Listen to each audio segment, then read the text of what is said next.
Hello, welcome back to another edition of my Camtasia tutorial. Now if you want to add a file to your Camtasia Studio under the section of your library like what I have here, these are list of logos and music I added to my library for easy access.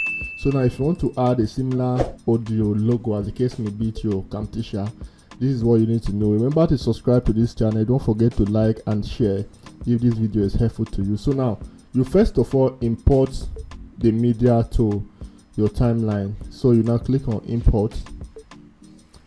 You now go to your desktop or the location you save the audio. This is the audio I'll be using, so I will now click on it. I'll click on open. So now once you allow the file to load, then you now right click on the file and you now click on add to library. So once you click on it, you now see default. You now click on OK. So now you've succeeded in adding this audio to your Camtasia Studio library. Remember to subscribe. Don't forget to like and share if this video is helpful to you. Thank you.